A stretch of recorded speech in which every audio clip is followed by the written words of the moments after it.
बताऊं कहाँ से बनेगा यार, कॉफी नहीं लेके आया तो कहाँ से बनाऊं बोलता है। मेरे को बोल रहा है कॉफी नहीं लाया तो कहाँ से बनाऊं। तो भाई आशीष इसको कॉफी दो तो ये वाली इधर से दे दो एक ये। हाँ क्या बोले बोलना नहीं।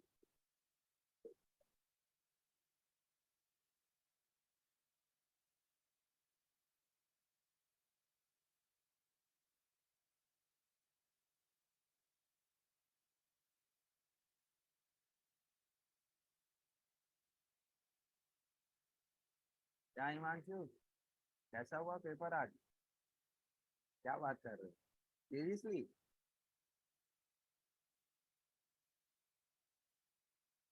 हाँ, बाकी सब बना लिए? ग्रुपिंग मार्शलिंग समझ में आया क्या था, लिखी हो? अच्छा लगा, ठीक है, मार्क्स आएगा तब और अच्छा लगेगा। मार्क्स देख। और कौन है डीपीएस एनटीपीसी का? यहाँ तीन लोग दिख रहे हैं, और कोई? कैसे नहीं आए वो लोग?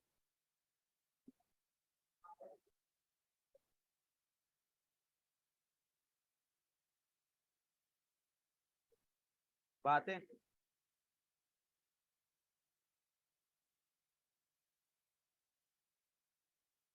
वंशिका से लेना जगह मैं चेंज करता हूँ अभी, वंशिका उठो वहां से। अब तुम लोग का पूरा जगह ही परमानेंट चेंज करते हैं, तुम वहां भी बैठाऊंगा तो बात एक ही है, फिर आगे भी बात करोगे तो। और कोई जगह दिख नहीं रहा है मेरे को। बैठे रहो बैठे रहो। अभी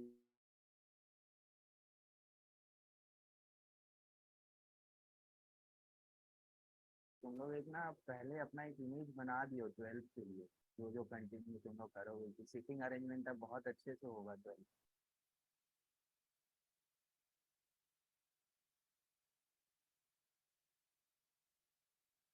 क्या होगा वेदिका?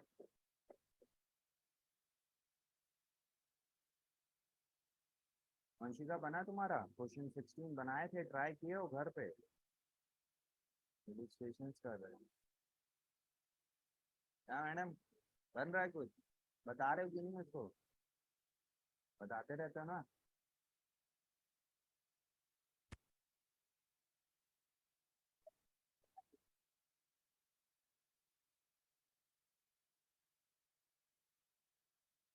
ठीक ठीक, बताओ उसको बताओ।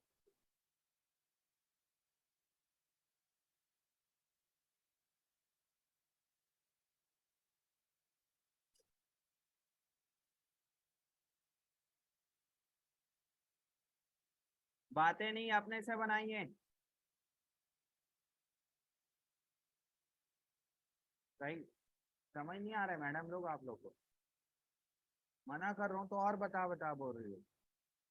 अपने आप बनाओ, कोई किसी से बात नहीं करेगा।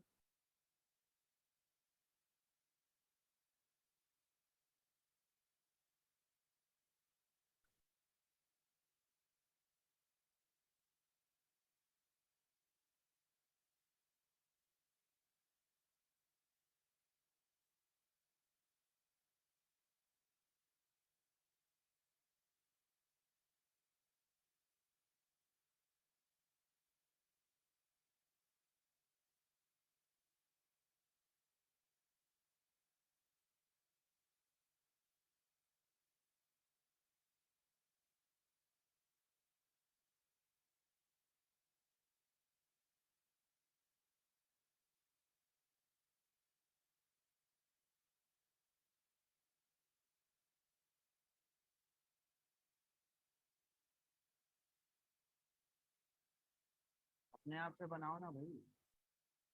अभी समझाऊंगा ना मैं क्या कैसे करना है।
दिव्यांश बन गया तुम्हारा 15? किसको समझा रहे? क्वेश्चन ही देख रहे थे क्या इतना देर से? क्रिश नहीं आया तो मन नहीं लग रहा है तुम्हारा, लग रहा है ना? क्यों? ऐसे ही है बात तो।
बन गया मेगा। ग्रॉस प्रॉफिट और कुछ नहीं आया। पोस्टिंग कर लिए सब।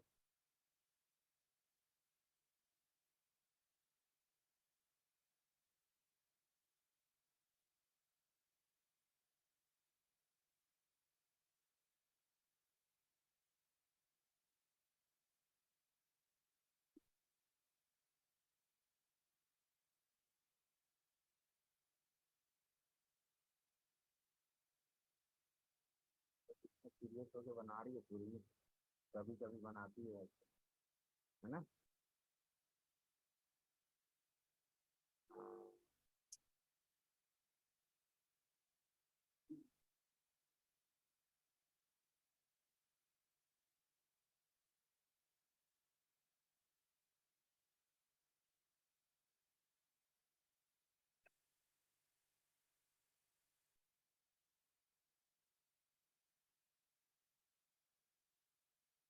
चलो मैं बताता हूँ फिर। लाइट का पता नहीं। देखिए क्या लिखा हुआ है, the following is the trial balance of Ashok as on 31 March 2022। सबसे पहले दिया हुआ है बिल्डिंग, फिर दिया हुआ है परचेज, ब्रैकेट में एडजस्टेड, स्टार लगाइए इसको। इस पॉइंट के लिए मैंने आप लोगों को ये क्वेश्चन करवाया है। एडजस्टेड परचेज दिया हुआ है, फिर दिया हुआ है salaries, bad debt, wages, rent, prepaid rent, ये भी एक अच्छा प्रीपेड रेंट अंदर में दे दिया है। Insurance, furniture, drawing, sundry debtor, closing stock, capital, sales, wages outstanding, ये भी उसके अंदर दिया हुआ है। Provision for depreciation on furniture, देखिए पहले से प्रोविजन दिया हुआ है, प्रोविजन फॉर डेप्रिसिएशन, समझ में आ रहा है, provision for depreciation on furniture. Apprentice premium, ये क्या होता है यार apprentice premium? Apprentice premium, sundry creditor, इतना दिया हुआ है। Prepare trading and profit and loss account for the year ended 31 March 2022 and the balance sheet as on that date after making the following adjustment. क्या क्या बोल रहा है?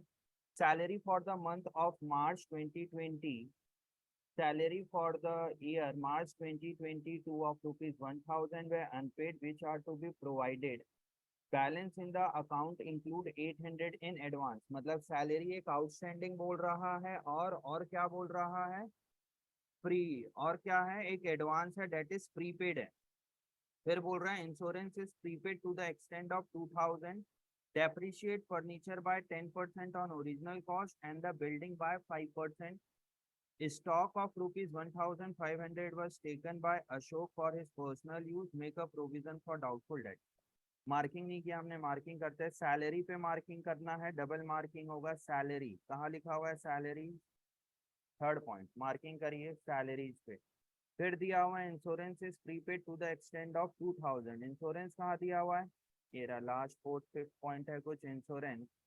फिर बोल रहा है depreciate furniture on original cost and building bye 5%, मतलब फर्नीचर पे प्रोविजन फॉर डेप्रिसिएशन पे मार्किंग लगाइए और फर्नीचर पे मार्किंग लगा लो, दोनों एक दूसरे से लिंक्ड है। और बिल्डिंग, बिल्डिंग पे मार्किंग लगाइए। Stock of 1500 was taken by Ashok for his personal use, stock वो लेके जा रहा है तो कैपिटल पे मार्किंग लगाइए क्योंकि ड्राइंग है यहाँ पे। फिर बोल रहा है make a provision for doubtful debt equal to 10% of sundry debtors, तो आप लोग डेटर्स पे मार्किंग लगाइए। कहाँ है डेटर्स? सेकेंड लास्ट डेटर्स, ये आपका डेटर्स यहाँ पे लगा दिए। अब अपन इसकी पोस्टिंग स्टार्ट करते हैं।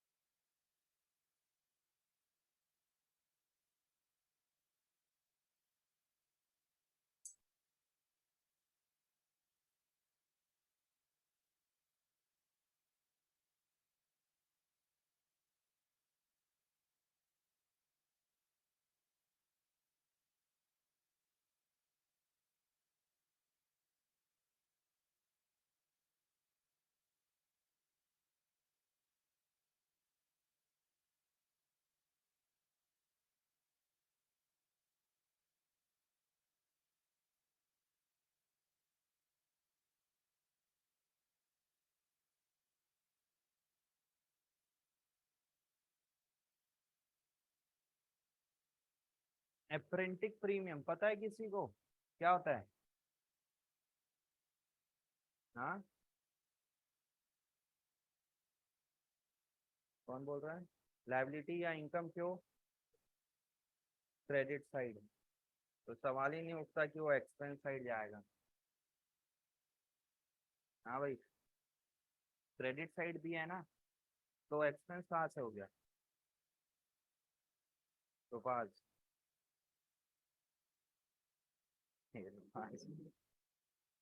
इनकम है अप्रेंटिस प्रीमियम। अप्रेंटिस प्रीमियम बताता हूँ क्या होता है और वो इनकम क्यों होती है। अभी एक बार करते हैं अपन सबसे पहले। नहीं, नहीं बताता हूँ मैं यार क्या है। बिल्डिंग सबसे पहले दिया हुआ है, बिल्डिंग। बिल्डिंग को अपन यहाँ पे लिख लेते हैं। किस तरफ लिखे थे शौर्य तुम अप्रेंटिस प्रीमियम को?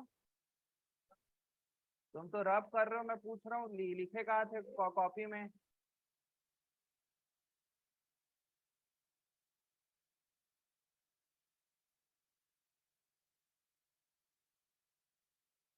हाँ जी, यहाँ पे पहले आप नॉन करेंट और करेंट का ये बना लीजिए, ठीक है।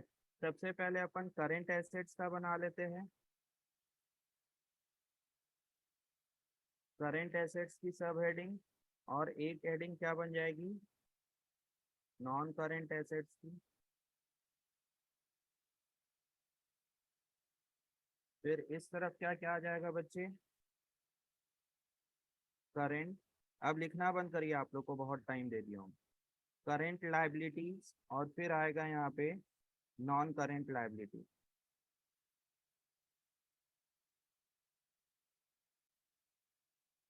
और नीचे में लिखा जाएगा कैपिटल, ठीक है। सबसे सबसे पहले दिया हुआ है बिल्डिंग। बिल्डिंग के आगे डॉट लगाए तो हमारे लिए क्या है बच्चे? वो एसेट है। और कहा जाएगा इनर कॉलम पे जाएगा एसेट 1,50,000 यहाँ पे।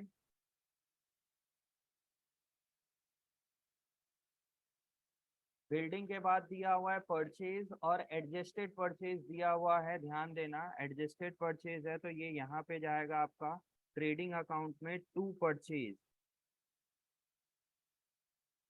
टू परचेज ब्रैकेट में एडजस्टेड लिखना चाहते हो तो लिख सकते हो, नहीं भी लिखोगे तो चलेगा। Adjusted purchase 2,90,000। मैंने सोचा था कि डीपीएस एनटीपीसी में तुम लोग के पेपर में आज एडजस्टेड परचेज आ सकता है, और अगर आ जाता तो फिर दिक्कत होगा।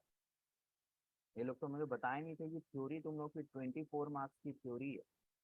सैलरीज क्या है हमारे लिए? इनडायरेक्ट एक्सपेंस है, तो थोड़ा सा स्पेस देके यहाँ पे लिख देंगे टू सैलरी। टू सैलरीज कितने रुपए का है बच्चे? 5,000 रुपीज का सैलरीज है, तो ये मैंने लिख दिया इनर कॉलम पे। जी मैडम, यहाँ पे इनर कॉलम पे आ जाएगा ये 5,000 रुपीज। आवाज मत करिए पेन से।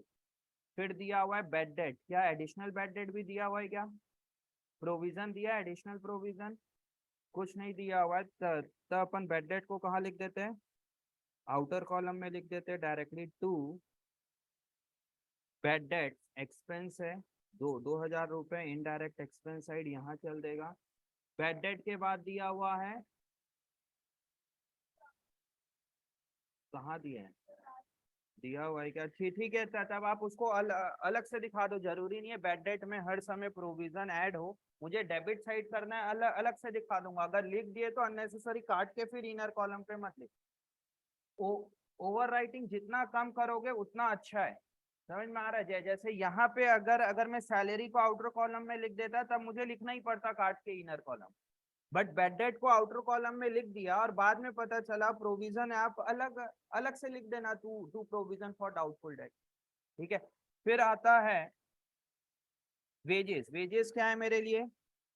डायरेक्ट एक्सपेंस, तो यहाँ पे आ जाएगा टू वेजेस। वेजेस में कुछ था क्या?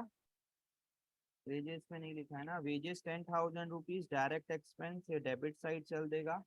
वेजेस के बाद दिया हुआ है रेंट। रेंट मेरे लिए क्या है? इनडायरेक्ट एक्सपेंस है, तो यहाँ पे आ जाएगा टू रेंट। 5,000 रुपए का टू रेंट। रेंट के बाद दिया हुआ है प्रीपेड रेंट, और ट्रायल बैलेंस के अंदर दिया हुआ है। तब क्या है बच्चे? ये मेरे लिए एसेट है, तो एसेट साइड चल देगा करेंट एसेट में प्रीपेड रेंट। कितने रुपए का है बच्चे? प्रीपेड रेंट कितने का है?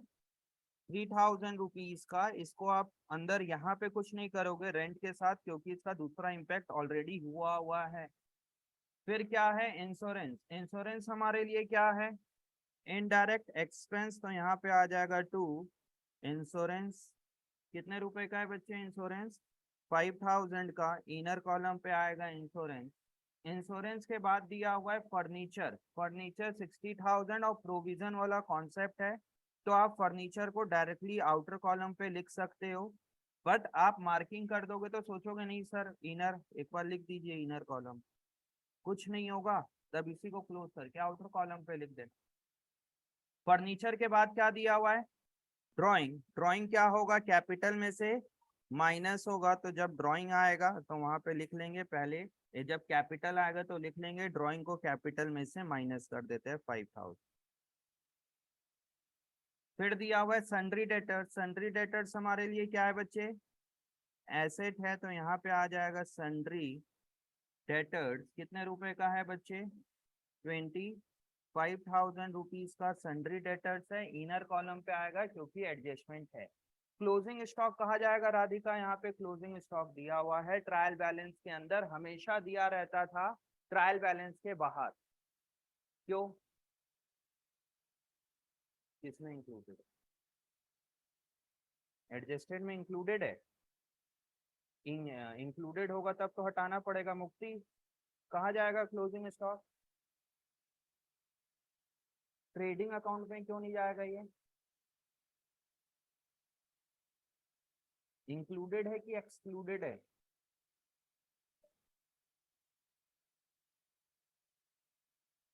हाँ, तो उसके अंदर ऑलरेडी वो एक्सक्लूडेड है, या तो बोल सकते हो कि उसका ट्रीटमेंट उसमें हुआ हुआ है, ट्रीटमेंट इंक्लूडेड हो रखा है उसमें, अदरवाइज हमें परचेज से तो एक्सक्लूड करना होता है ना। इसीलिए तो अपन क्लोजिंग स्टॉक को क्रेडिट साइड लिखते थे।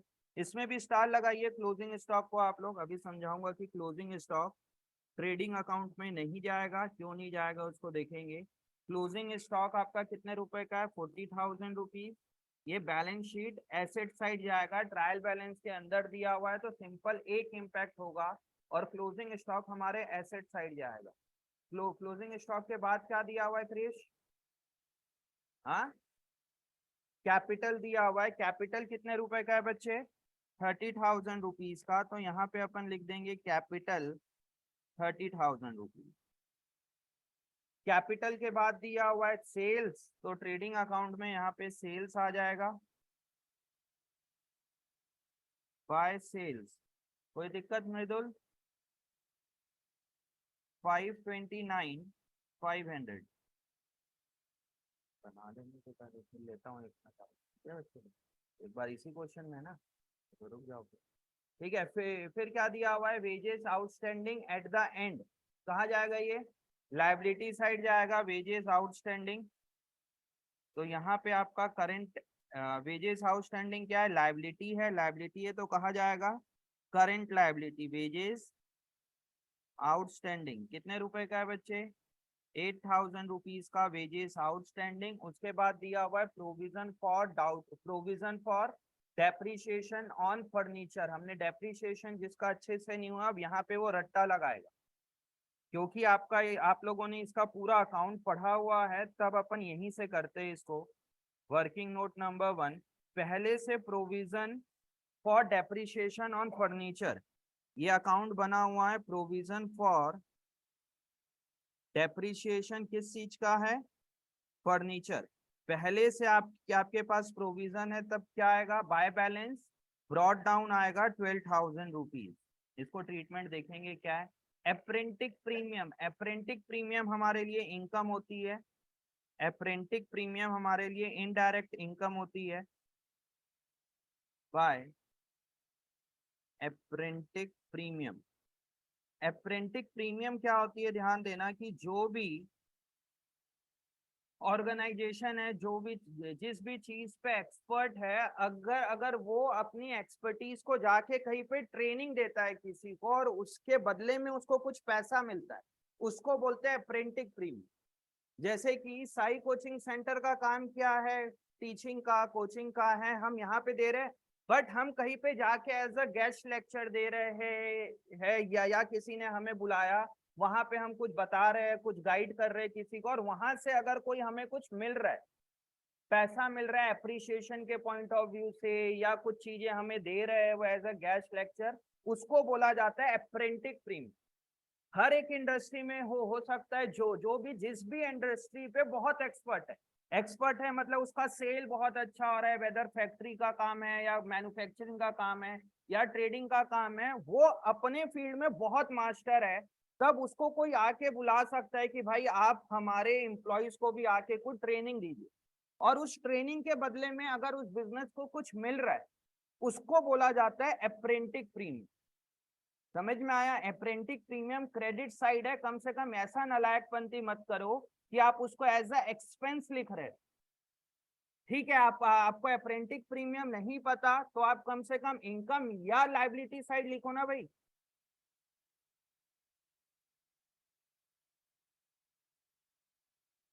मैं हमेशा आप लोग को बोलता हूँ टीएस पे पहले एक्सपर्टीज लो आप लोग इस बुक में, और उसके बाद आपको कोई टफ क्वेश्चन चाहिए तो लो। बच्चे का यहाँ पे नहीं हुआ है और मेरे पास कॉल मैसेज और यहाँ पे आके बोलते हैं सर हमें ना इस चैप्टर का पूरा आता है, आप मुझे कोई दूसरा टफ क्वेश्चन दो। और उसी टाइप के बच्चे आके यहाँ पे मिस्टेक करते हैं। आप समझो मैं क्यों बोलता हूँ TS Grewal more than sufficient है अकाउंटेंसी के लिए, क्लास 11th और 12th दोनों मिला। 12th में भी आपको कोई दूसरी बुक पढ़ने की जरूरत नहीं है, आप एक ही पढ़ो। अगर आप इस पे एक्सपर्टीज हो गए, आपके पास बाकी सब्जेक्ट है उसको करो, एक्स्ट्रा करिकुलम एक्टिविटी करो, घूमो कम से कम। हाँ सौरभ बोला मेरे बात की चीज बोले वो सर एकदम एक्टिव हो गया है। मतलब अगर आपकी टीएस गरेवाल है तो कोई मतलब नहीं है कुछ एक्स्ट्रा करने का, फिर भी अगर बच्चे को लगता है कि मेरे को करना है, तब पहले एक एक क्वेश्चन एक एक लाइन टीएस गरेवाल के क्वेश्चन का समझ आना चाहिए। आप 10% डेप्रिसिएशन लिखा हुआ है बुक में, 15% डेप्रिसिएशन है, चार्ज करके आ रहे 10%। क्रेडिट साइड लिखा है तो साफ साफ समझ में आना चाहिए सर ये या तो इनकम होगी या तो लायबिलिटी होगी, एक्सपेंस कैसे लिख सकते हो भाई? बोल बोल के थक गया हूं यहाँ पे। प्रीमियम वर्ड देखे तुम लोग को समझ में आया? प्रीमियम मतलब एक्सपेंस, एक्सपेंस मतलब लिख दो उसको indirect expense side. Apprentice premium के बाद क्या है? Sundry creditor. सन्ड्री क्रेडिटर क्या है हमारे लिए? लायबिलिटी है, तो यहाँ पे लिख देंगे अपन liability side sundry creditor. Please बच्चों कोई आपको अदर बुक में जाने की जरूरत नहीं है, क्योंकि ये सफिशिएंट है। मेरा कोई पर्पस नहीं है ऐसा कि मैं अदर बुक ले मना कर रहा हूँ। जब आपके लिए मोर देन सफिशिएंट है तब कहे जा रहे हो आपके पास बाकी सब्जेक्ट है, इतनी जनरल चीजें सीखने को, उस चीज को सीखो। काहे के लिए इसमें वो हो रहा है? अकाउंटेंसी के अलावा बहुत सारे सब्जेक्ट है और भी बहुत कुछ करने को है, कुछ प्रैक्टिकल कर लो भले, इससे बढ़िया। इस क्वेश्चन को, इस बुक को करके जाओगे तो बहुत अच्छे से आप लोग एग्जाम अटेम्प्ट कर पाओगे। सवाल ही नहीं उठता कि इसके बाहर का कुछ क्वेश्चन आ जाए। बट बच्चे को चाहिए रहता है सर मुझे कोई दूसरे बुक का क्वेश्चन दो। हाँ जी, यहां तक हो गया। फिर दिया हुआ है यहाँ पे,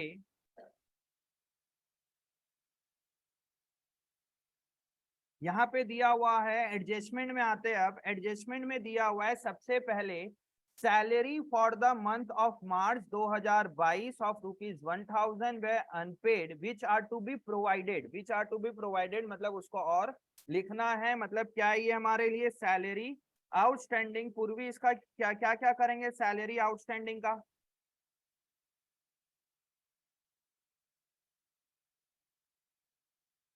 अर्षिता, सैलरी में ऐड होगा प्लस आउटस्टैंडिंग सैलरी कितने रुपए का है?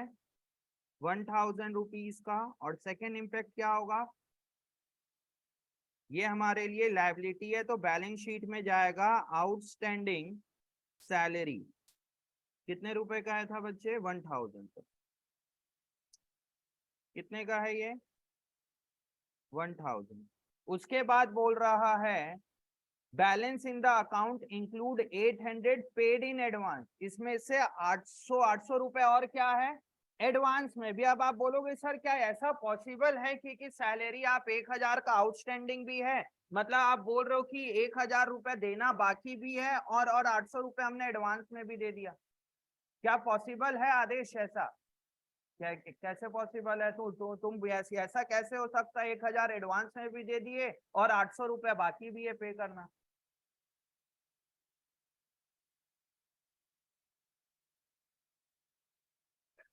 हाँ लभांश, पॉसिबल ही नहीं है ऐसा होना।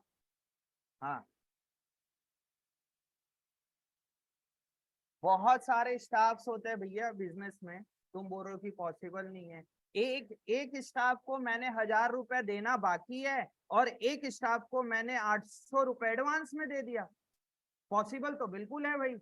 बिजनेस में जरूरी थोड़ी ना कि एक ही स्टाफ होगा जो सैलरी पे काम कर रहा है, यहाँ पे बहुत सारे स्टाफ है। हमारे हमारे बिजनेस में 3 स्टाफ है, एक एक स्टाफ को 1,000 रुपया देना बाकी है, तब ये क्या बन जाएगा मेरे लिए? लाइबिलिटी। और एक स्टाफ को मैंने 800 रुपए किस में दे रखा है? एडवांस में दे रखा है, उसको उसको कुछ इमरजेंसी रिक्वायरमेंट होगी, मैंने 800 रुपए एडवांस में दे दिया। बिल्कुल पॉसिबिलिटी है, ऐसा मत सोचिए कि ऐसा कोई पॉसिबिलिटी नहीं। आउटस्टैंडिंग भी हो सकता है सेम चीज का, एडवांस भी हो सकता है सेम चीज का। तब यहाँ पे 800 रुपीज क्या है बच्चे? एडवांस है। तब एडवांस सैलरी को क्या करेंगे? सैलरी में से माइनस करेंगे। वर्ड एडवांस लिखा है कि प्रीपेड लिखा है? एडवांस लिखा हुआ है। प्रीपेड कहाँ लिखा हुआ है मैडम? क्या लिखा हुआ है यहाँ पे? एडवांस्ड सैलरी कितने रुपए की? 800 की। तो यहां से एडवांस वाला माइनस होता है और दूसरा कहा जाएगा ये बैलेंस शीट एसेट साइड जाएगा, एडवांस्ड सैलरी। अब हाँ लिख सकते हो प्रीपेड, बिल्कुल लिख सकते हो, सही भी होगा गलत नहीं होगा, बट हमेशा कोशिश करना कोई भी आप लोग एग्जाम दो उसी वर्ड को लिखो जो जो जो चीजें क्वेश्चन में दिया। क्वेश्चन में क्या दिया हुआ है? एडवांस दिया है। अगर आपको प्रीपेड लिखना भी है तब एडवांस के आगे आगे ब्रैकेट में लिख दो, और अगर तुम प्रीपेड लिखे हो तब ब्रैकेट में एडवांस लिख दो। मतलब जो जो वर्ड क्वेश्चन में है उस चीज को जरूर लिखना वहां, ठीक है? तो एडवांस सैलरी आपका एसेट है, ये मैंने एसेट साइड डाल दिया और एक्सपेंस में से माइनस कर दिया। Insurance is prepaid to the extend of 2,000। Insurance को क्या करेंगे बच्चे? माइनस करेंगे प्रीपेड के नाम से। प्रीपेड कितने का है? 2,000 रुपए का। और क्या बन जाएगा मेरे लिए? ये एसेट बन जाएगा। कौन सा एसेट? करंट एसेट बनेगा। तो यहाँ पे अपन लिखेंगे प्रीपेड इंश्योरेंस। कितने रुपए का है प्रीपेड इंश्योरेंस? 2,000 का। हाँ जी। फिर दिया हुआ है depreciate furniture bye 10% on original cost. Furniture पे 10% का डेप्रिशिएशन लगा on original cost of furniture. कितने का दिया हुआ है? 60,000 का 10% मुझे इस साल बनाना है, तो लिखूंगा क्या यहाँ पे? By profit and loss account. किस चीज का? डेप्रिशिएशन का। डेप्रिशिएशन ऑन फर्नीचर कितने रुपए का लगेगा? 6,000। कैसे आया? 60,000 का 10%। अब इसका एक इम्पैक्ट तो यहां हो गया, सेकेंड इम्पैक्ट क्या होगा? हाँ इनडायरेक्ट एक्सपेंस साइड मुझे इसी चीज को लिखना है, to provision for depreciation on furniture. कितने रुपए का बनाया है इस बार मैंने? 6,000। मतलब मुझे आपको प्रोविजन वाला पॉइंट समझाना है और दूसरा ये एडजस्टेड परचेज समझाना है। इस पॉइंट में बिल्डिंग पे 5% का डेप्रिशिएशन लग रहा है, तब आप बिल्डिंग पे 5% का डेप्रिशिएशन लगा दो। बाय डेप्रिशिएशन 5% कितना हो जाएगा? 7,500। ये यहाँ से माइनस हो जाएगा। और दूसरा इम्पैक्ट क्या होगा बच्चे? To depreciation on building. Window open करो तो यार, पीछे की ओपन है, काहे नहीं करते यार, कर लिया करो उसको। कितने का है बिल्डिंग पे डेप्रिशिएशन? 7,500। बिल्डिंग पे डेप्रिशिएशन 7,500। हाँ कहाँ पे? कौन सा वाला? इसको बोल रहे हो? क्या कौन सा प्रोविजन नहीं आएगा?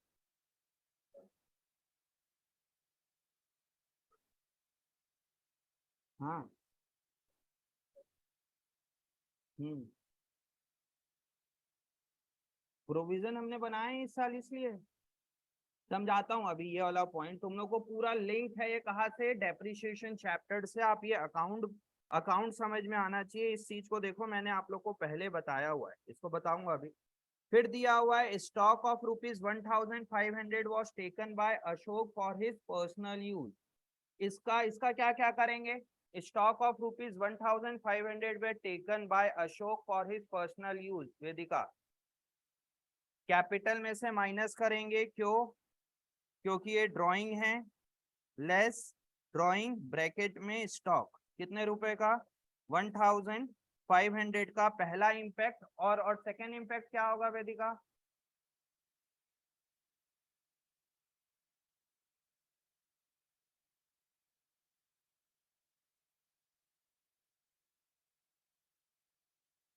लास्ट क्लास में एडजस्टमेंट में 5 चीजों को एक साथ बताया था यहाँ पे।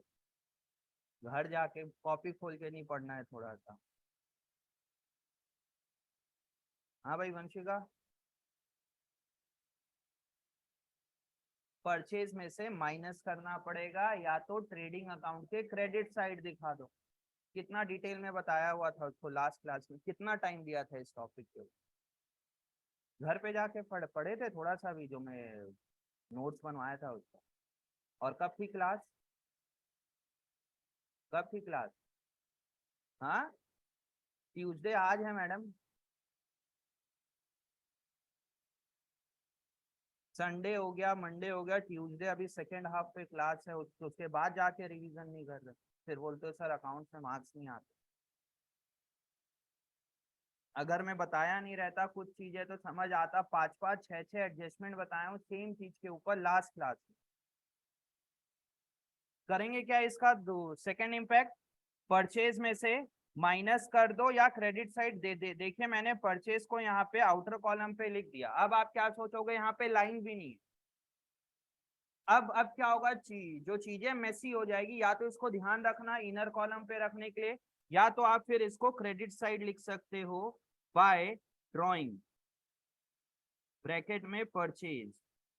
बट 11th में कोशिश करना परचेज से ही माइनस करके दिखाओ, क्योंकि आपके टीचर अब हर टाइप के टीचर रहते हैं, तो उसमें कुछ बोल नहीं सकते। जैसे आपके टीचर ने बोला है माइनस करके, वो एक ज्यादा बेटर ऑप्शन है अगर आपके स्कूल टीचर बोल रहे तो। Make a provision for doubtful debt equal to 10% on sundry debtor. Sundry debtor के ऊपर आपको 10% का प्रोविजन बनाना है। तब क्या करेंगे, यहाँ से अपन प्रोविजन को माइनस करेंगे। 10% कितना हो जाएगा? 2500। पहला इंपैक्ट हो गया। सेकेंड इंपैक्ट क्या होगा बच्चे? इनडायरेक्ट एक्सपेंस साइड जाएगा to provision for doubtful debt का है कितना? 2500 के लिए। राधिका इस चीज को यहाँ पे क्यों लिखे है बच्चे? To to provision for doubtful debt, to provision for doubtful debt profit and loss account के डेबिट साइड क्यों लिखता हूँ इसको? बैड डेट से प्लस कर दो, या इसको यहाँ पे अलग से दिखा दो तो मतलब डेबिट साइड ही जाता है। डेबिट साइड जाता क्यों है? क्योंकि एक्सपेंस हुआ। तो सेम चीजें ये भी तो है, provision for depreciation on furniture.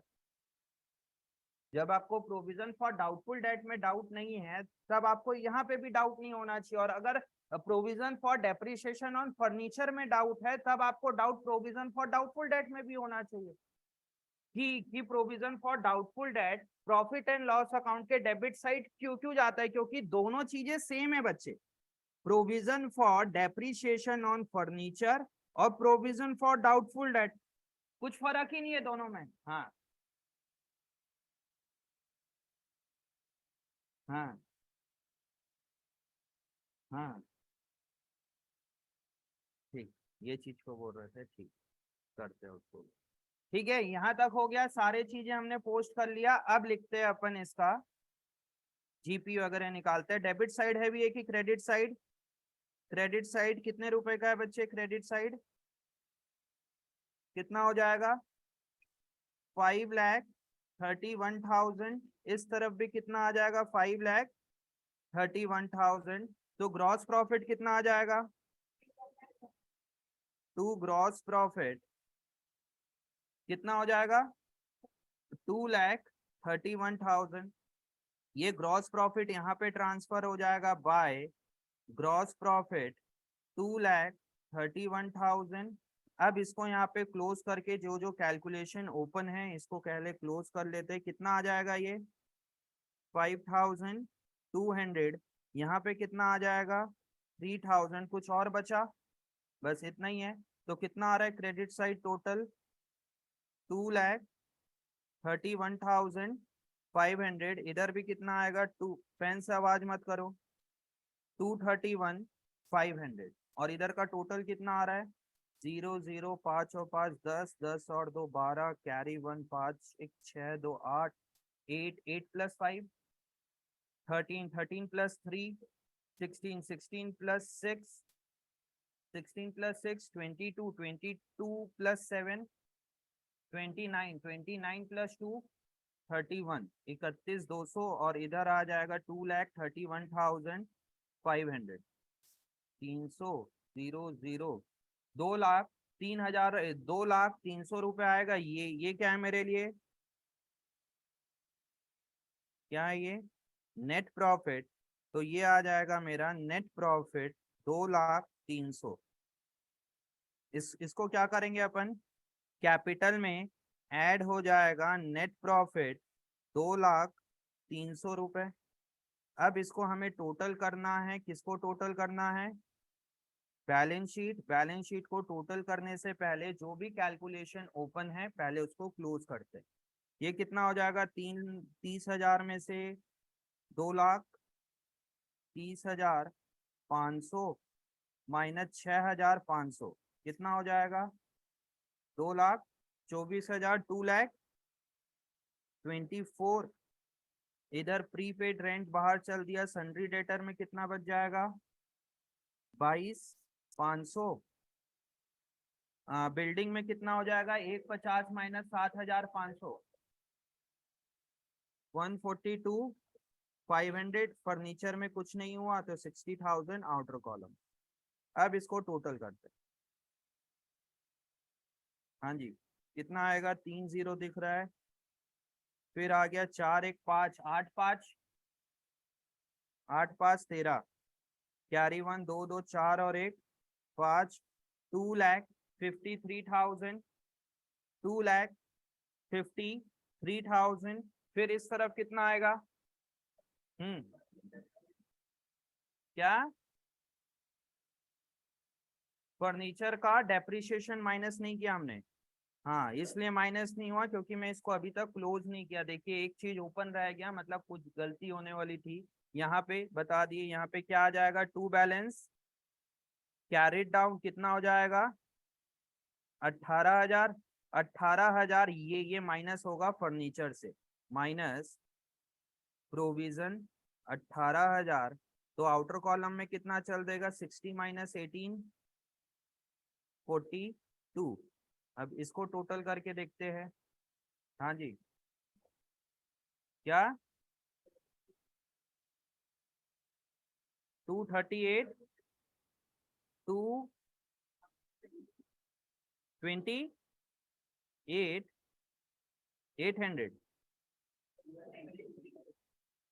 223,800 2,00,000। अच्छा ये क्यों गलती हुआ, देखिए मैंने क्या लिखा हुआ है यहाँ पे 230,800 होना था, यहाँ पे 230,300 होना था माइनस 6,500। तो 0 0 13 में से 5 गया तो 8, यहाँ पे आ गया ये क्या 9 9 में से 6 गया तो 3। तो ये ऐसे आता है 223,800। तो कितना आ जाएगा यहाँ पे 8। तो 8 और 1 9 9 9 और 3 9 3 12। तो ये आ जाएगा 252,800। इस सब को भी टोटल कर लेते हैं, 5 और 5 10 और 8 18। जैसे ये 8 आया ना तो अलग ही कॉन्फिडेंस हो गया यार, अब तो आंसर आ ही जाएगा 252,800। इधर भी 800 आ गया, मतलब चांसेस पूरी है ना। और अगर 2 आ जाएगा तो देखना फिर 3 + 2 5, 5 + 2 7, 7 + 2 9, 9 + 2 11। कुछ गलत हुआ। 11 + 1 यहाँ पे कैरी नहीं किया था मैंने। 11 + 1 12, कैरी 1, 2 + 1 3 + 4 7, 7 + 4 11, 11 + 4 15, 252 800। आया समझ में कुछ क्वेश्चन ये? वेदांत कहाँ डाउट? डेप्रिसिएशन वाले में पॉइंट, जबकि इसमें तो कोई पॉइंट नहीं था, ठीक है। और कहाँ पे डाउट? हाँ वही तो बोला है, वही तो, वो भी वेदांत भी वही डाउट पूछ रहा है, उसके अलावा कुछ बोल रहा हूँ और कोई डाउट? जबकि इसलिए मैंने क्वेश्चन कराया ही नहीं था प्रोविजन फॉर डेप्रिसिएशन। देखो आप लोगों ने फंसे बिकॉज ऑफ डेप्रिसिएशन चैप्टर, और ये तो सिर्फ ट्रेलर है डेप्रिसिएशन का। यहाँ पे लिंक छोटा सा है, क्लास 12th में आएगा अच्छा अच्छा लिंक डेप्रिसिएशन का। मतलब अगर आप लोग डेप्रिसिएशन को ठीक से नहीं करोगे तो क्लास 12th में दिक्कत होगी। हाँ और क्या डाउट? हाँ यार अलग से बोला था, पहले हिंट मत देखना, फिर तुम लोग वही बात करते हो ना। क्यों देख रहे हो? अभी मैं समझा रहा हूँ ना यहाँ पे। अगर अगर मैं नहीं रहता यहाँ पे, घर पे बनाते तो समझ आता। तुम लोग को क्वेश्चन बनाने से पहले ही स्ट्रिक्टली बोला था हिंट बस मत पढ़ना।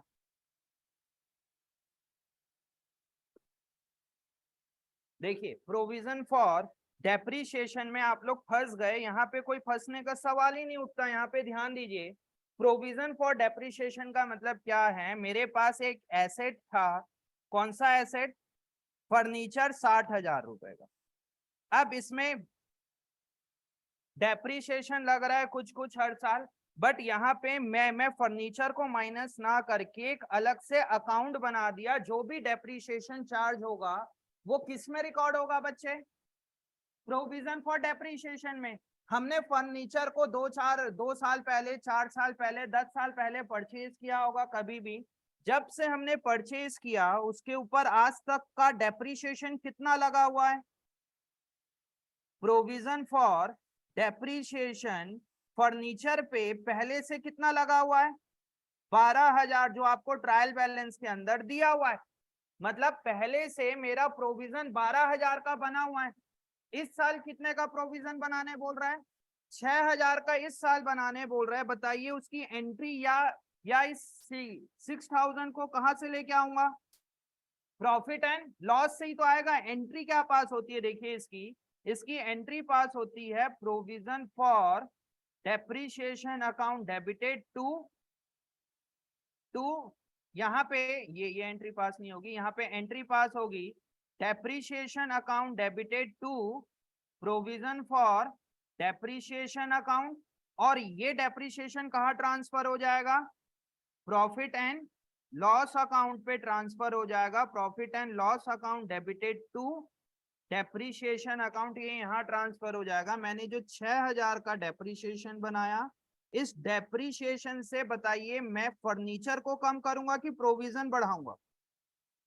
यहाँ पे ये दोनों ऑप्शन है। अगर मैं provision for doubtful date maintain नहीं करता तब एंट्री क्या पास होती बच्चे? यहाँ पे depreciation account debited to furniture account, इसको हमने सीखा हुआ है पहले। बट क्वेश्चन आपको साफ साफ बोल रहा है कि आपको फर्नीचर को डिक्रीज नहीं करना है। लिखना कहाँ है उसको? अलग से जो अकाउंट बना हुआ है उसमें, और अलग अलग से अकाउंट बना है उसका नाम क्या है? Provision for depreciation. मैंने यहाँ पे डाउटफुल डेट लिख दिया है। आएगा क्या यहाँ पे? Provision for depreciation. और ये वाली एंट्री नहीं पास होगी। क्योंकि मुझे जितने का भी डेप्रिसिएशन लगा है बच्चे, वो डेप्रिसिएशन कहाँ ट्रांसफर होना है? प्रोविजन फॉर डेप्रिसिएशन के अकाउंट में ट्रांसफर हो। और ये जो एक्सपेंस हुआ है, एक्सपेंस कहाँ जाएगा आपका? प्रॉफिट एंड लॉस अकाउंट में। मतलब इस चीज को आप कहां से लेके आओगे? 6,000 रुपीज को इस साल के प्रॉफिट से कम करोगे।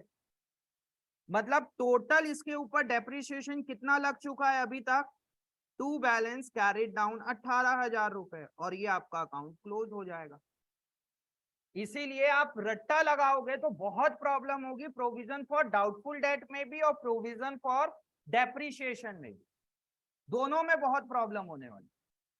देखिए अब इस चीज को मैंने यहां से डील किया, इस चीज को कहां ट्रांसफर किया मैंने, प्रॉफिट एंड लॉस अकाउंट के डेबिट साइड, और इस चीज को कहां ट्रांसफर किया, बैलेंस शीट में मैंने फर्नीचर को कम कर दिया, जबकि फर्नीचर एक्चुअल में यहां से कम नहीं होना चाहिए। फर्नीचर जो मैंने यहाँ पे कम किया है कितने रुपए से, 18,000 रुपीज से, ये वाला प्रोविजन जाना चाहिए था कहा, लाइबिलिटी साइड। क्यों, क्योंकि जब आप प्रोविजन फॉर डेप्रिसिएशन बनाते हो, बताइए आप एसेट को कम करके दिखाते हो कि एसेट को कॉस्ट में ही दिखाते हो, कॉस्ट में ही दिखाते हैं, हमने यहाँ पे माइनस करके दिखा दिया। अब देखिए फंसोगे कहाँ, अब बोलोगे सर हमारा तो 11th है, अगर इस चीज को मैं यहाँ पे लिख देता लाइबिलिटी साइड, जो कि टेक्निकली सही है, इस वजह से मेरा लाइबिलिटी साइड क्या हो जाता, 18,000 से बढ़ जाता, और एसेट साइड भी 18,000 से बढ़ जाता, और आप लोग छोटे बच्चे लोग कंफ्यूज हो जाओगे, बोलोगे सर हमारा तो बुक से मैच ही नहीं हुआ, और बुक से मैच नहीं होगा तो घबरा जाओगे कि सर हमारा आंसर सही नहीं आ रहा। बैलेंस शीट का दोनों साइड टोटल सेम आना चाहिए, जबकि ये 18,000 रुपीज, देखिए इसका मतलब जो पढ़ने वाले बच्चे हैं उनके लिए, बाकी लोग तो तुम लोग रट्टा लगाना ये सब पॉइंट पे। अब देखिए प्रोविजन फॉर डेप्रिसिएशन का मतलब क्या होता है, प्रोविजन फॉर डेप्रिसिएशन का मतलब मुक्ति, क्या क्या मैं एसेट को डिक्रीज करके दिखाऊंगा कि कॉस्ट में दिखाऊंगा, उसको कॉस्ट में दिखाएंगे। अगर इस चीज को मैं यहाँ पे कॉस्ट में दिखाऊं और इसको यहाँ से माइनस ना करके इसको मैं लायबिलिटी साइड लिख दूं, अब तुम्हारा आंसर मैच नहीं होगा बुक के हिसाब से। देखिए आप लोग कितना गलत पढ़ रहे हो, देखोगे तो एक तरीके से। अब इस चीज को लिंक कर पाए मुक्ति, जो मैं तुमसे पूछा अभी? हाँ भाई वंशिका, समझ आया जो बोला अभी? इधर खेल रही है बैठ के, क्या कर रही है, बर्तन रबड़ घिस रही है कॉपी में, उसको समझ आया? यहाँ पे इसीलिए बोल रहा हूँ कि प्रोविजन को आप 11th में माइनस करके जरूर दिखा देना, यहाँ पे भी मैंने माइनस किया है, और प्रोविजन फॉर डाउटफुल डेट को भी माइनस किया, बट टेक्निकली होना ही नहीं चाहिए। आगे आगे जाके आप फर्स्ट ईयर में अगर आप अच्छे यूनिवर्सिटी में पढ़ोगे, अगर टीचर आपको इन डेप्थ बताएगा, तब आपको वो बोलेंगे कि आपने 11th में यहाँ पे गलत चीजें पढ़ी हुई। क्योंकि प्रोविजन का मतलब क्या है कि आपको एसेट को डिक्रीज करके दिखाना ही नहीं है, प्रोविजन का तो मतलब वही होता है ना। और यहाँ पे अगर मैं डिक्रीज नहीं करूं तो आपका मैच नहीं होगा, एसेट और लायबिलिटी मैच हो जाएगा, बट जो अमाउंट है 250 टू 800 वो यहाँ पे मैच नहीं होगा। समझ में आया? तो इस कॉन्सेप्ट समझ आया यहाँ पे, प्रोविजन फॉर डेप्रिसिएशन का अकाउंट आपको बनाना है।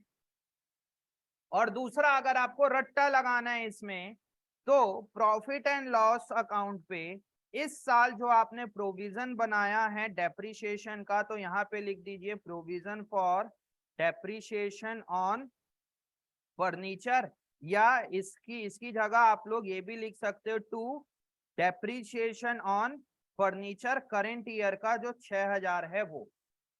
और बैलेंस शीट में क्या करोगे, बैलेंस शीट में करोगे जो एसेट आपको फर्नीचर दिया हुआ है 60,000 का, उसमें जो ओल्ड प्रोविजन है वो भी माइनस करना है, और जो न्यू प्रोविजन है वो भी माइनस करना है, तो आउटर कॉलम पे यहाँ पे चीजें आ जाएगी अगर आपको रट्टा लगाना है।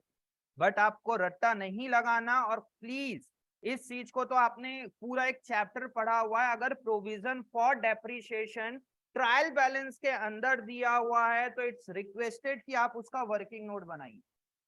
अगर आप ऐसे करके जाओगे ना तो कोई मतलब नहीं आपको मार्क्स लेके आने, अगर मार्क्स मिल भी जाए तो कोई मतलब नहीं है।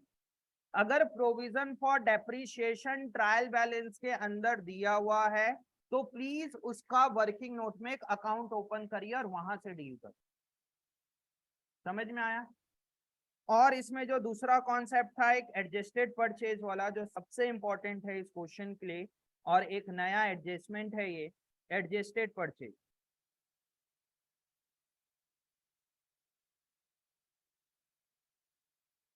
एडजस्टेड परचेज का मतलब क्या होता है? कौन बोल रहा था यहाँ पे कि वो परचेज से ऑलरेडी हो रखा है? कौन बच्चा था उधर? मुक्ति बोल रही थी शायद। हाँ भाई मुक्ति, एडजस्टेड परचेज का फॉर्मूला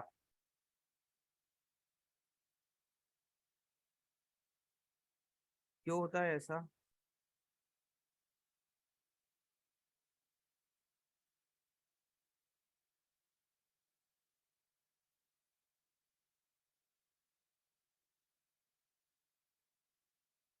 क्यों होता है एडजस्टेड परचेज? हाँ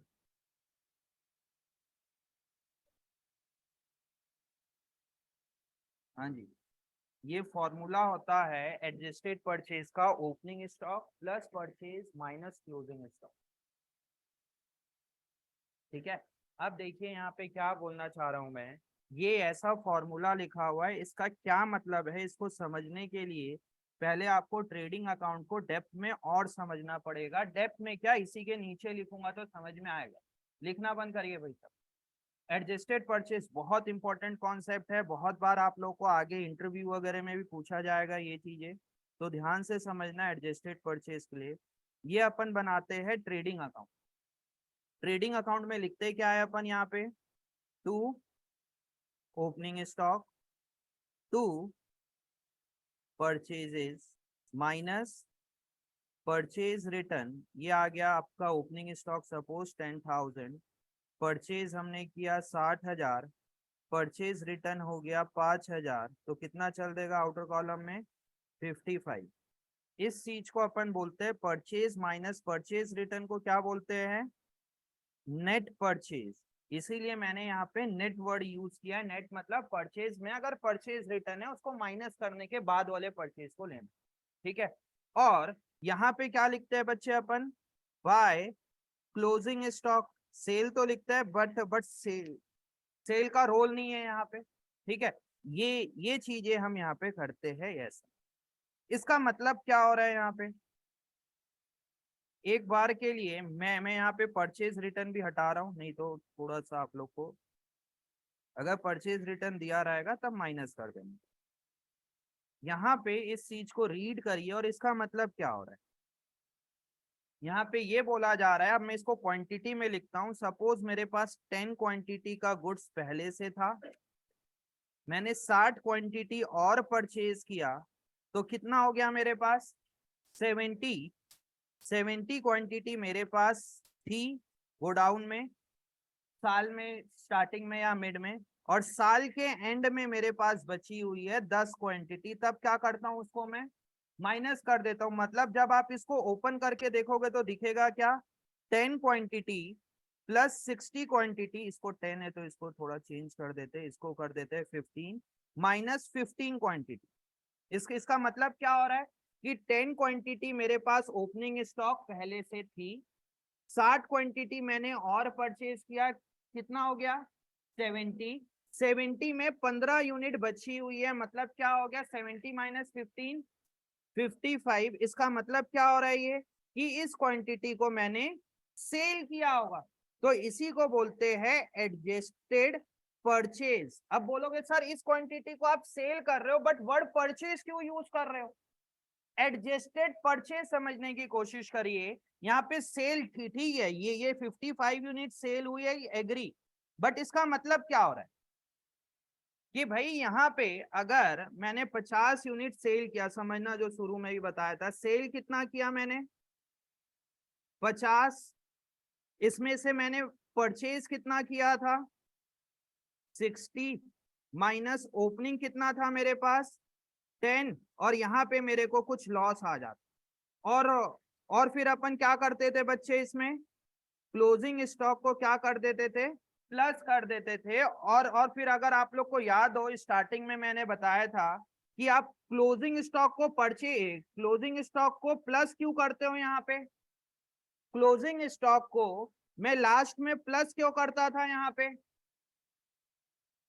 क्लोजिंग स्टॉक को यहाँ पे, ये ओपनिंग स्टॉक को भी हटा दो, मैंने सेल किया 55 यूनिट, परचेज किया 60 यूनिट, बाद में क्लोजिंग स्टॉक को 5 यूनिट से मैं यहाँ पे प्लस कर देता हूं। बताइए यहाँ पे मैं प्लस क्यों करता था 5 यूनिट वंशिका?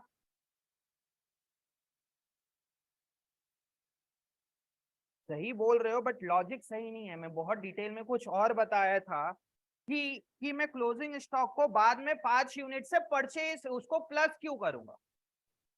5 यूनिट से यहाँ पे परचेज सॉरी क्लोजिंग स्टॉक को प्लस क्यों किया जाता था? हाँ भाई, इक्वल हो गया हिसाब। हाँ रुद्र। हाँ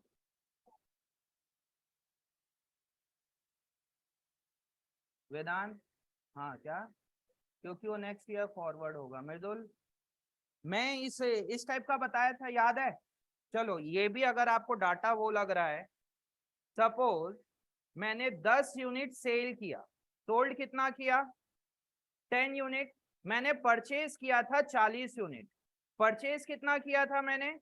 40 यूनिट परचेज किया था।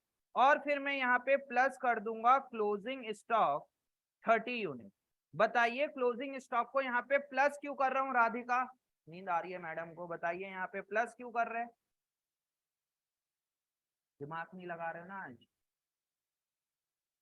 आज टेस्ट लेके आए इसलिए, है ना? हाँ भी बोल दिया। हाँ भाई मेघा, उसको दिखाने के लिए कि जितने का गुड्स है उसका क्या किए। दिव्यांश, नहीं पता। जितना क्रेडिट भाई मैंने यहाँ पे माइनस कर दिया कितना? 40, जबकि माइनस कितना होना चाहिए था? 10। इसलिए मैं यहाँ पे जितना ज्यादा मैंने माइनस किया उसको बाद में प्लस कर दिया। मतलब मुझे यहाँ पे माइनस किस चीज को करना चाहिए था बच्चे?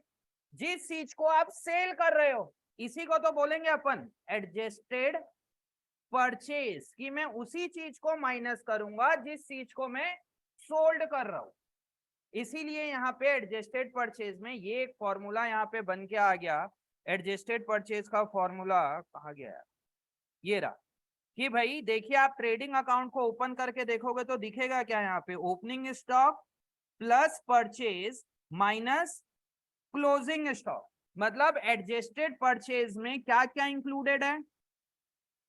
ओपनिंग स्टॉक जो डेबिट साइड आना चाहिए, और क्या इंक्लूडेड है? परचेज जो ट्रेडिंग अकाउंट के डेबिट साइड आना चाहिए, और क्या चीज माइनस हो रखा है इसमें? क्लोजिंग स्टॉक जो ट्रेडिंग अकाउंट के क्रेडिट साइड यहाँ पे जाना चाहिए था, उसको यहाँ पे मैंने ऑलरेडी क्रेडिट किया हुआ है, इसलिए मैं यहाँ पे बाय क्लोजिंग स्टॉक नहीं लिखा हूं। यहाँ पे क्लोजिंग स्टॉक लिखे क्यों नहीं है? क्योंकि ये एडजस्टेड परचेज से ऑलरेडी क्या हो रखा है? माइनस पहले से हो रखा है, इसलिए आपको दोबारा माइनस करने की जरूरत नहीं है। अगर यहाँ पे नॉर्मल परचेज दिया रहता, एडजस्टेड परचेज नहीं लिखा रहता, तब आपको यहाँ पे क्लोजिंग स्टॉक बिल्कुल लिखना पड़ता। यहाँ पे मैंने क्रेडिट साइड लिखा क्यों नहीं है? क्योंकि यहाँ जो परचेज दिया हुआ है उसमें वो ऑलरेडी माइनस हो रखा है, इसलिए आप दोबारा उसको क्रेडिट करके माइनस मत करो बोला जाता है। और क्लोजिंग स्टॉक कहा जाएगा बच्चे? ये बैलेंस शीट के एसेट साइड जाएगा।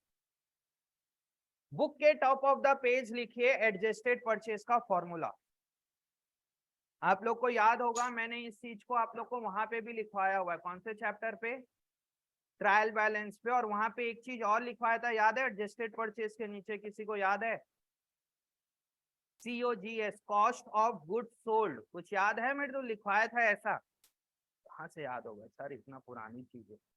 और उस चीज को बोला था कि ये कॉस्ट ऑफ गुड सोल्ड में समझाऊंगा चैप्टर नंबर 19 में with the topic of adjusted purchase. अब वो टॉपिक आ गई एडजस्टेड परचेज के साथ कॉस्ट ऑफ गुड सोल्ड समझाना। लिखिए एडजस्टेड परचेज का formula top of the page.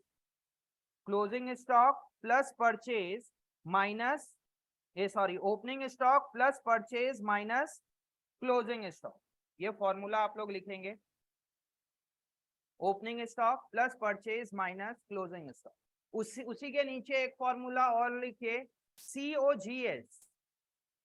उसी के नीचे एक फॉर्मूला और लिखिए, COGS, मतलब cost of goods sold.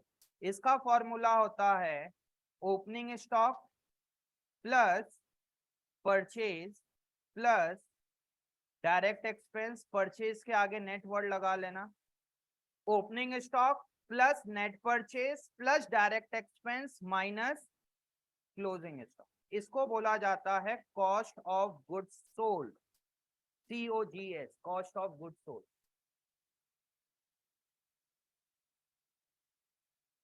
Starting page में भी लिखवाया था, जहां तक आशीष देख रहे हैं उसको लिखा हुआ है स्टार्टिंग पेज पे।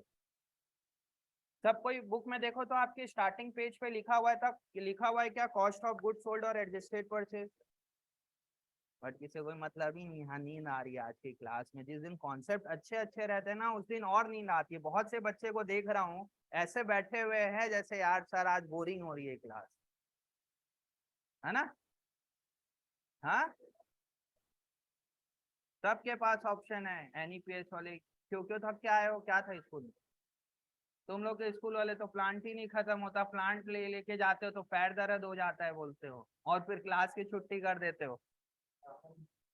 हाँ, ये करने वाली थी, बहुत लोग तो एक्चुअल में कर भी देते हैं यार। एक आध दो बच्चे हैं जो आए ही नहीं क्लास में, पहले प्लांट गए थे तो।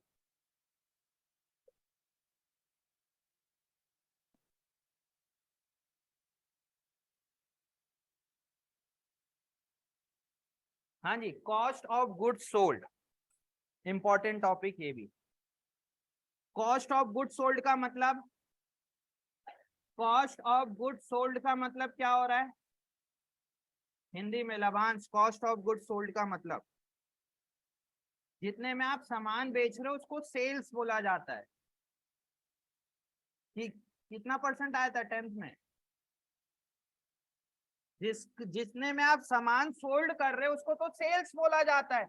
और मैं यहाँ पे बोल रहा हूँ कॉस्ट ऑफ गुड्स सोल्ड। बातें नहीं, क्या बातें कर रहे हो? अब बताओ मुझसे क्या बात कर रहे हो?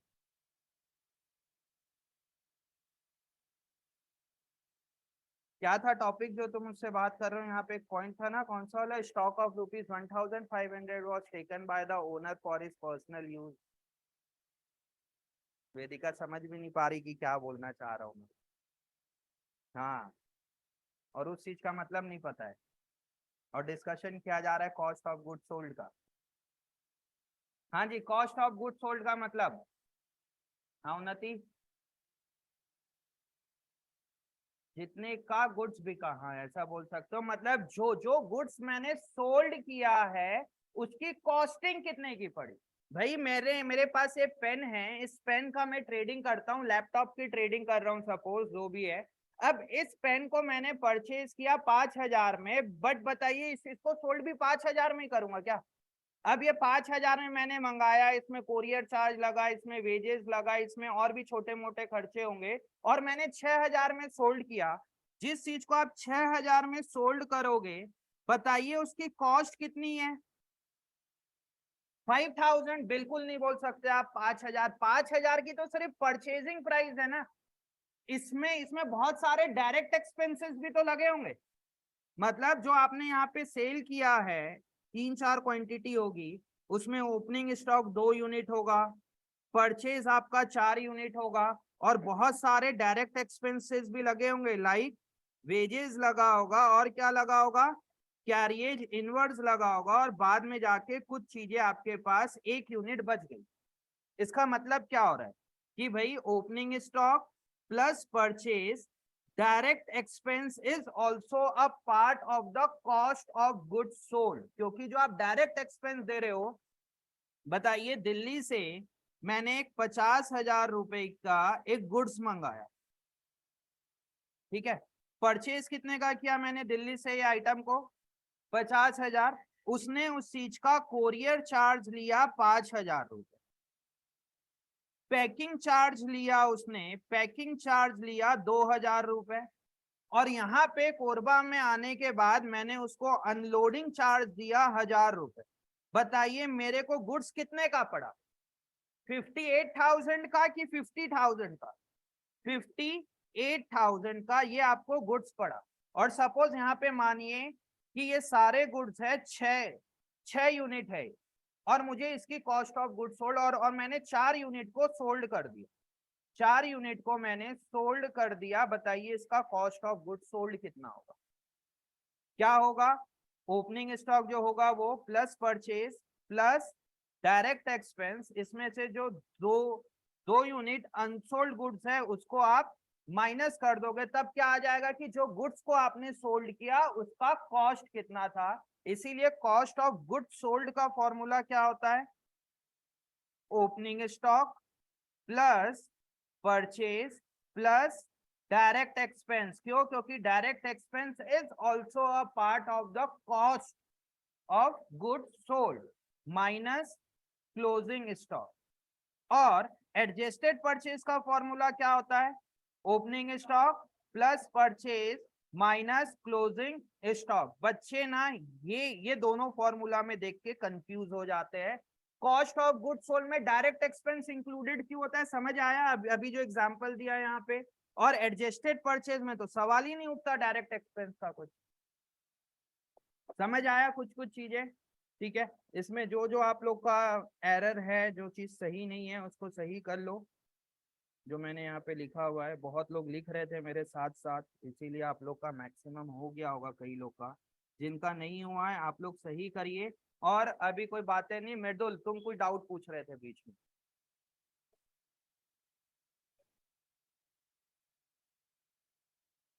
ओपनिंग स्टॉक कितने का है वहां पे दिया हुआ है क्या?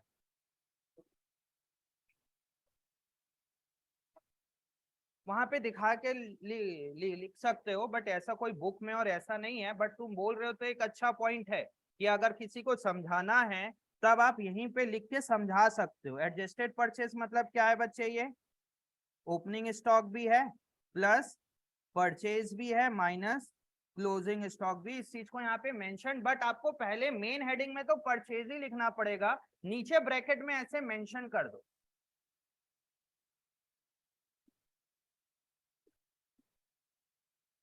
ओपनिंग स्टॉक कहाँ दिया है जो 330? एडिशनल परचेज कहाँ दिया?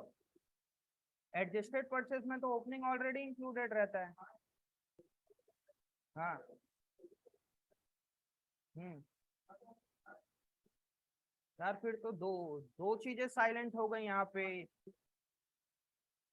तो कैसे निकलेगा? काहे के लिए कॉम्प्लिकेट कर रहे हो? चलो फिर भी adjusted purchase is equal to opening stock plus purchase minus closing stock.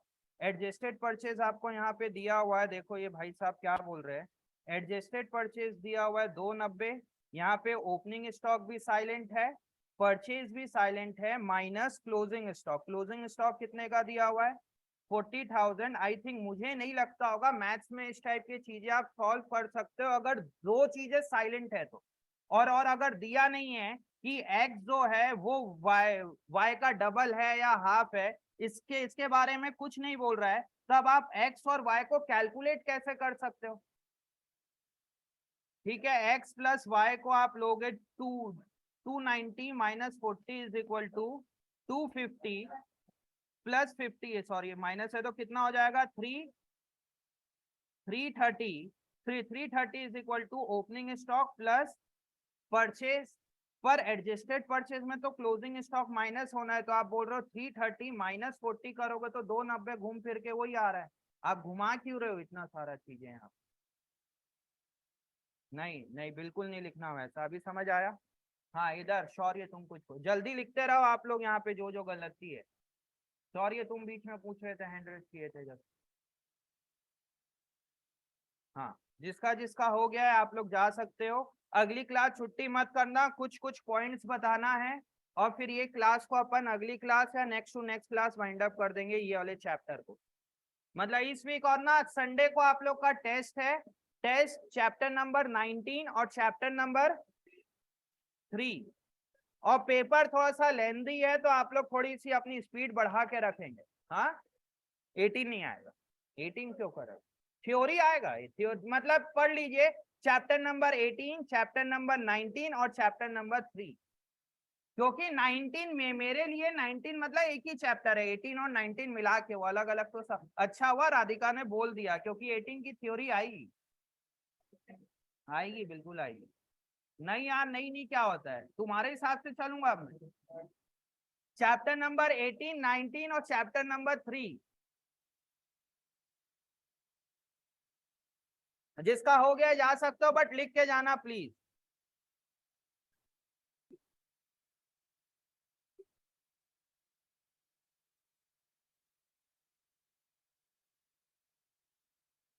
बता रहा हूँ जतिन, गेट ओपन करो तो, और चारों फैन ऑन कर देना जतिन।